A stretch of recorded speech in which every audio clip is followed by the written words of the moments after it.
Hello everyone, welcome back to the channel. आज के इस सेशन में हम सीखेंगे differences between molecular mass and gram molecular mass. So let's begin the video.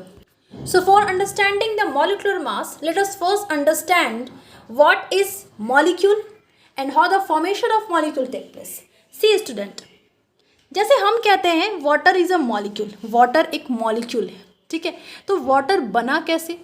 Water ये बना स्टूडेंट, वाटर दो हाइड्रोजन के एटम से और एक ऑक्सीजन के एटम से कंबाइन होकर के हमें एक वाटर का मॉलिक्यूल मिलता है। मतलब हमें ये समझ में आया, सी हाइड्रोजन एक अलग एटम है एंड ऑक्सीजन एक अलग एटम है। मतलब कि जब दो different type of atom combine होते हैं तो उस कॉम्बिनेशन को हम कहते हैं मॉलिक्यूल। मतलब ये स्टूडेंट कि हाइड्रोजन दो हाइड्रोजन के एटम और एक ऑक्सीजन के एटम जब कंबाइन हुए तो इन दोनों के बीच में कुछ केमिकल रिएक्शन हुई होगी और हमें एक नया प्रोडक्ट मिला, वो हमें मिला वाटर। ओके, सी एटम के दो हाइड्रोजन एटम एक ऑक्सीजन के एटम कंबाइन होकर के हमें एक वाटर का मॉलिक्यूल दे दिए। आई होप मॉलिक्यूल का फॉर्मेशन कैसे होता है यहाँ पे चीज़ें क्लियर हो गई होंगी। So what is molecule? Molecule is a different type of atom combine together. Okay, अब कंपाउंड किसे कहते हैं स्टूडेंट? कोई रॉकेट साइंस नहीं है। सी हमने क्या किया, ये जो वाटर के एक मॉलिक्यूल प्रेजेंट है ना, ऐसे कई सारे मॉलिक्यूल को आप कंबाइन कर दो तो उसे हमने कह दिया कंपाउंड। मतलब हमें ये समझ में आया स्टूडेंट कि सेम टाइप ऑफ मॉलिक्यूल जब कंबाइन होते हैं एक साथ तो उसे हम कंपाउंड कहते हैं। सी HOH ये वाटर का मॉलिक्यूल है, HOH ये वाटर का मॉलिक्यूल है। इसी HOH को उठाकर, मतलब इसी H2O को उठाकर, बहुत सारे H2O को हमने एक डब्बे में डाल दिया और इसे as a collection, as a whole हमने कंपाउंड कह दिया। ओके, तो हम ये भी कह सकते हैं स्टूडेंट कि water is a molecule. Water एक मॉलिक्यूल भी है और वाटर एक कंपाउंड भी है। बस डिफरेंस यहाँ पर ये है स्टूडेंट कि वाटर के एक मॉलिक्यूल में दो हाइड्रोजन एटम प्रेजेंट है और एक ऑक्सीजन एटम प्रेजेंट है। लेकिन वाटर जिसे हम कंपाउंड कहते हैं उसमें बहुत सारे H2O, ये H2O है, इनके बहुत सारे पेयर प्रेजेंट है, बहुत सारे H2O प्रेजेंट है, तो उन्हें हमने कंपाउंड कह दिया। सिमिलरली स्टूडेंट, कार्बन डाइऑक्साइड का भी फॉर्मेशन ऐसे ही होता है। कार्बन डाइऑक्साइड के एक मॉलिक्यूल में कार्बन के एक एटम होते हैं एंड ऑक्सीजन के दो एटम होते हैं। इसी कार्बन के एक एटम एंड ऑक्सीजन के दो एटम के बहुत सारे मॉलिक्यूल को अगर हम एक डब्बा में रख देते हैं तो उस कॉम्बिनेशन को हमने कह दिया कंपाउंड। तो मॉलिक्यूल हो या कंपाउंड हो, ये बनेंगे एटम से ही स्टूडेंट। ओके, आई होप आपको यहाँ पर चीज़ें क्लियर हो गई होंगी। Difference between atom, molecules and compound and how the formation of molecule take place. तो चलिए अब मॉलिक्यूलर मास को समझते हैं। सी स्टूडेंट, किसी भी मॉलिक्यूल के वेट को, किसी भी मॉलिक्यूल के मास को हम मॉलिक्यूलर मास कहते हैं। अब क्वेश्चन यहाँ पर ये राइज होता है स्टूडेंट कि मॉलिक्यूल के मास को हम कैलकुलेट कैसे करें? तो बहुत आसान है स्टूडेंट। सी जैसे वाटर के एक मॉलिक्यूल में कितने एटम प्रेजेंट हैं? सी दो हाइड्रोजन के एटम एक ऑक्सीजन के एटम है ना। तो हमने क्या किया कि हाइड्रोजन के एटॉमिक मास को ऐड कर दिया ऑक्सीजन के एटॉमिक मास से और अनदर हाइड्रोजन के एटॉमिक मास से। मतलब हमें ये समझ में आया स्टूडेंट कि किसी भी मॉलिक्यूल के मास को अगर हमें कैलकुलेट करना है तो उस मॉलिक्यूल में कितने एटम प्रेजेंट हैं, उस एटम के एटॉमिक मास को हम ऐड कर देंगे। कैसे? सी सपोज कर लो ये H2O है, ठीक है। हाइड्रोजन के दो एटम प्रेजेंट है, ऑक्सीजन के एक एटम प्रेजेंट है। तो हमने देखा कि हाइड्रोजन का जो एटॉमिक मास है, कितना हाइड्रोजन है? दो हाइड्रोजन एटम है। तो इनका हाइड्रोजन का atomic mass basically one unified mass होता है, ठीक है। तो इन्हें हमने कर दिया। फिर हमने ऐड किया ऑक्सीजन के एटॉमिक मास को। ऑक्सीजन के एटॉमिक मास क्या होते हैं स्टूडेंट? 16 यूनिफाइड मास। इसे हमने कैलकुलेट कर दिया। After calculating we get 18 unified mass. मतलब ये स्टूडेंट कि किसी भी मॉलिक्यूल के मास को कैलकुलेट करने के लिए हमें बस ये देखना है कि वो मॉलिक्यूल किस एटम से बन रहा है, और अगर वो बन रहा है किसी भी एटम से तो वो कितने एटम से बन रहा है। जैसे वाटर के एक मॉलिक्यूल बनते हैं हाइड्रोजन के एटम से एंड ऑक्सीजन के एटम से, और हाइड्रोजन के कितने एटम से बनते हैं? दो एटम से, और ऑक्सीजन के कितने एटम से बनते हैं? एक एटम से। तो इनके हम एटॉमिक मास को ऐड करके बहुत इजी वे में मॉलिक्यूलर मास को कैलकुलेट कर सकते हैं। See so molecular mass of one molecule of water is 18 unified mass. Similarly student, हम कार्बन डाइऑक्साइड के मॉलिक्यूल के मास को भी कैलकुलेट कर सकते हैं। कैसे? हम ये देखेंगे स्टूडेंट कि कार्बन डाइऑक्साइड किस एटम से बना है। तो कार्बन डाइऑक्साइड कार्बन के एटम से बना है एंड ऑक्सीजन के एटम से बना है। तो कार्बन के कितने एटम से बना है? 2 एटम से बना है, सॉरी 1 एटम से बना है। और ऑक्सीजन के कितने एटम से बना है? 2 एटम से बना है। तो इस कार्बन का एटॉमिक मास हम इस ऑक्सीजन के एटॉमिक मास से ऐड कर देंगे। Very easy. See, so atomic mass of oxygen is 16 and atomic mass of carbon is 12. After doing the calculation we get 44 unified mass. Okay, ये वैल्यू है और ये यूनिट है, इसका यूनिट है। जैसे आप किसी भी लिक्विड को लीटर में कैलकुलेट करते हो ना, वैसे ही स्टूडेंट एटम के मास को हम एटॉमिक यूनिफाइड मास में कैलकुलेट करते हैं। Okay, so molecular mass of 1 molecule of carbon dioxide is 44 unified mass. So हमने स्टूडेंट मॉलिक्यूल को भी समझ लिया, मॉलिक्यूल का फॉर्मेशन कैसे होता है, किसी भी मॉलिक्यूल के मास को हम कैसे कैलकुलेट करते हैं ये भी हमने समझ लिया। अब वक्त आ गया स्टूडेंट, ग्राम मॉलिक्यूलर मास किसे कहते हैं ये समझना है हमें। सो ग्राम मॉलिक्यूलर मास, देखो student, gram molecular mass and molecular mass, ये न्यूमेरिकली तो बहुत आपको इजी लगेगा इसका डेफिनेशन, बट इसका मतलब आप जानना, इसका मतलब बहुत डेप्थ में है। सी, gram molecular mass, the amount of substance whose mass in gram is numerically equal to its molecular mass. I repeat, the amount of substance whose mass in grams is numerically equal to its molecular mass. Okay, और ग्राम molecular mass के unit होते हैं, of course gram mention है तो ग्राम इनके unit होंगे, है ना। मतलब molecular mass को अगर आप ग्राम में एक्सप्रेस कर दो तो वो उस पर्टिकुलर मॉलिक्यूल का ग्राम मॉलिक्यूलर मास हो जाता है। हाउ? सी, एग्जाम्पल से समझाना चाहूँगी। H2O क्या है? एक मॉलिक्यूल है। CO2 क्या है? एक मॉलिक्यूल है।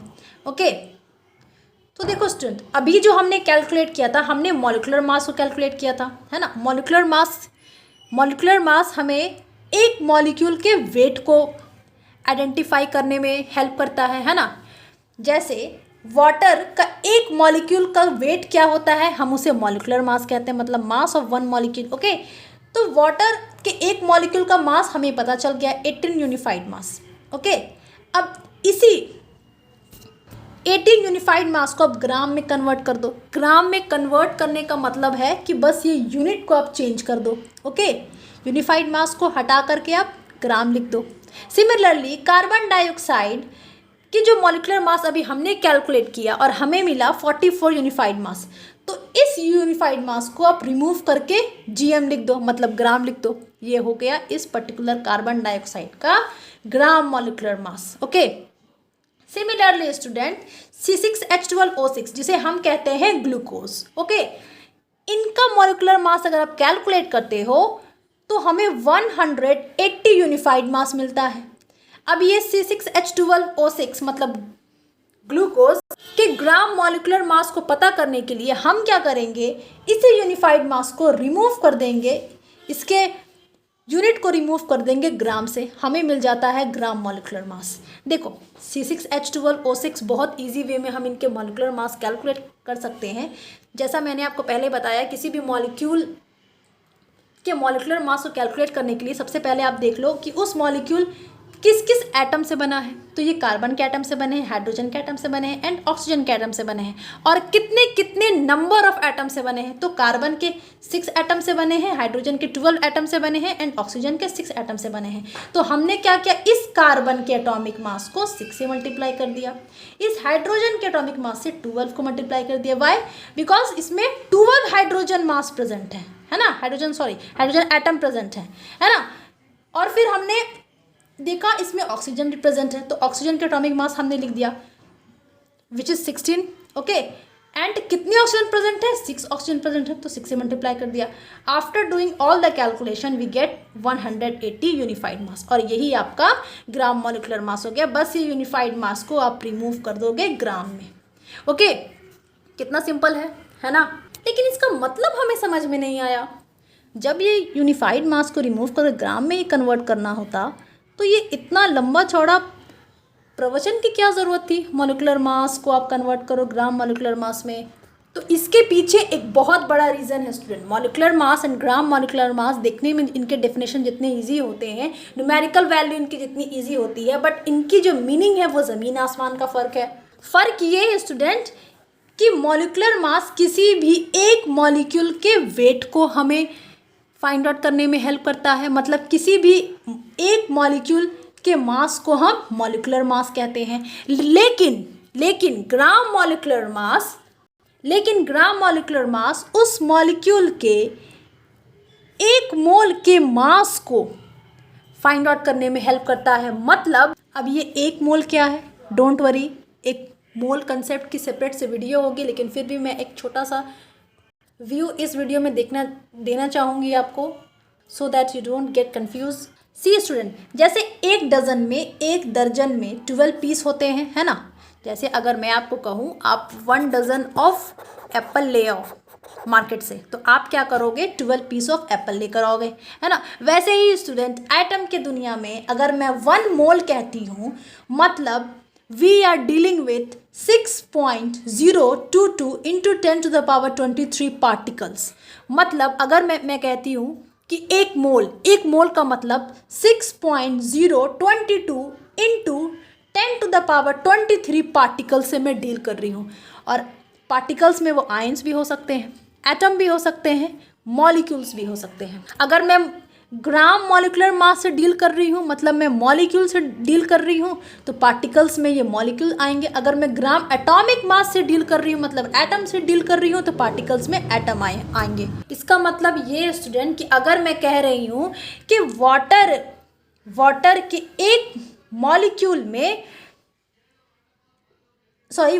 एक मॉलिक्यूल का वेट है 18 यूनिफाइड मास, और वाटर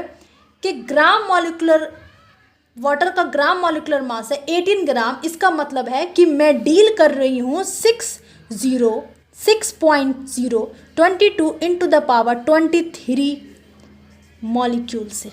मतलब पानी के 6.22 into 10 to the power 23 molecule का वेट होगा 18 ग्राम।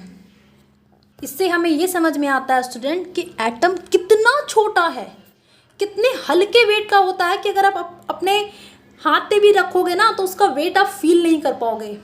खुद ही देखो ना, 6.022 into 10 to the power 23 molecule का वेट होगा सिर्फ 18 ग्राम। कितना कम वेट है ना। मतलब इतने सारे मॉलिक्यूल का वेट होगा सिर्फ 18 ग्राम। सिमिलरली स्टूडेंट, अगर मैं बोलती हूँ कि कार्बन डाइऑक्साइड के एक मॉलिक्यूल का वेट है 44 यूनिफाइड मास, तो इसी कार्बन डाइऑक्साइड गैस का ग्राम मॉलिक्यूलर मास होगा 44 ग्राम। मतलब 6.022 into 10 to the power 23 molecules of carbon dioxide का वेट होगा 44 ग्राम, और यही 44 ग्राम इसका ग्राम मॉलिक्यूलर मास हो जाएगा। सिमिलरली स्टूडेंट, ग्लूकोज के मॉलिक्यूलर मास 180 यूनिफाइड मास होते हैं और इनके ग्राम मॉलिक्यूलर मास होते हैं 180 ग्राम। मतलब student 6.022 into 10 to the power 23 molecules of glucose का वेट होता है 180 ग्राम। और इसी 6.022 into 10 to the power 23 particles को, अब पार्टिकल से मॉलिक्यूल्स भी आ सकते हैं, एटम्स भी आ सकते हैं, आयंस भी आ सकते हैं, इसे हम कहते हैं 1 मोल। इसका मतलब ये समझ में आता है स्टूडेंट कि मॉलिक्यूलर मास तो एक मॉलिक्यूल के वेट को फाइंड आउट करने में हेल्प करता है, बट ग्राम मॉलिक्यूलर मास एक मोल ऑफ मॉलिक्यूल को फाइंड आउट करने में हेल्प करता है। और उस एक मोल ऑफ मॉलिक्यूल में 6.022 into 10 to the power 23 molecule present है। और इसी नंबर को हम कहते हैं एवोगैड्रो नंबर, जिसे हम N0 से डोनेट करते हैं। ऑल्दो एक मोल कंसेप्ट की सेपरेट से मैं वीडियो अपलोड करूंगी जिसमें चीज़ें और क्लियर हो जाएंगी। ये एवोगैड्रो नंबर कहते किसे हैं, ये आया कैसे, सारी बातें मैं उस वीडियो में डिस्कस करूंगी। फिलहाल आप इतना जान लो स्टूडेंट, हमें ये समझ में आया कि ग्राम molecular mass it represent the mass of 1 mole of molecule of that substance. मतलब जहां पर मॉलिक्यूलर मास एक मॉलिक्यूल के, ये मॉलिक्यूल है ओके, H2O, ये हाइड्रोजन के एटम है, 2 हाइड्रोजन का एटम है, ये ऑक्सीजन का एटम है, ठीक है। इनके एक मॉलिक्यूल का अगर हमें वेट बताता है, वजन बताता है, मास बताता है, वही student gram molecular mass 6.022 into 10⁻23 molecule of H2O का वेट हो जाएगा 18 ग्राम। 18 ग्राम मतलब न्यूमेरिकल वैल्यू तो सेम है स्टूडेंट, है ना। डेफिनेशन भी हमें यही बताता है कि the amount of substance whose mass in gram is numerically equal to its molecular mass. मतलब कि सिर्फ इनके न्यूमेरिकल वैल्यू इक्वल है। देखो ना वाटर के मॉलिक्यूल के मास भी 18 यूनिफाइड मास है और ग्राम मॉलिक्यूलर मास भी 18 है। मतलब इनके न्यूमेरिकल वैल्यू, ये वैल्यू होते हैं और ये यूनिट होते हैं, यूनिट डिफरेंट है, okay, but numerical value same है। तो इसे हम कहते हैं ग्राम मॉलिक्यूलर मास। और मॉलिक्यूलर मास हमेशा किसी एक मॉलिक्यूल का वजन बताता है हमें, उसका मास बताता है हमें, लेकिन ग्राम मॉलिक्यूलर मास एक मोल ऑफ मॉलिक्यूल का वेट बताता है और उस एक मोल ऑफ मॉलिक्यूल में 6.022 इंटू 10⁻23 मॉलिक्यूल्स प्रेजेंट होते हैं। सी, जब मैं कह रही हूँ कि mass of 1 molecule of water is 18 unified mass, तो वहाँ पे मैं कहूँगी mass of 1 mole molecule of water is 18 gram. मतलब इस एक मोल मॉलिक्यूल में 6.023 into 10⁻23 molecule of water present है और इस 6.023 इंटू 10 मॉलिक्यूल्स ऑफ वाटर का वेट हो जाएगा 18 ग्राम। मतलब सिर्फ इनके न्यूमेरिकल वैल्यू सेम होते हैं स्टूडेंट, सिर्फ न्यूमेरिकल वैल्यू सेम है ना। आप देख रहे हो ना, एक छोटा सा डेफिनेशन है ग्राम मॉलिक्यूलर मास का और मॉलिक्यूलर मास का, लेकिन इनके डिफरेंस, इनका मतलब कितना अलग है। अगर मैं कहती हूँ स्टूडेंट कि कार्बन डाइऑक्साइड के एक मॉलिक्यूल का मास है 44 यूनिफाइड मास, मतलब मैं डील कर रही हूँ कार्बन डाइऑक्साइड के एक मॉलिक्यूल का वेट मैं आपको बता रही हूँ। और अगर मैं कहती हूँ कि कार्बन डाइऑक्साइड के ग्राम मॉलिक्यूलर मास है 44 ग्राम, तब मैं यहाँ पर डील कर रही हूँ 6.022 into 10⁻23 molecules of carbon dioxide से, जिसका वेट होता है 44 ग्राम।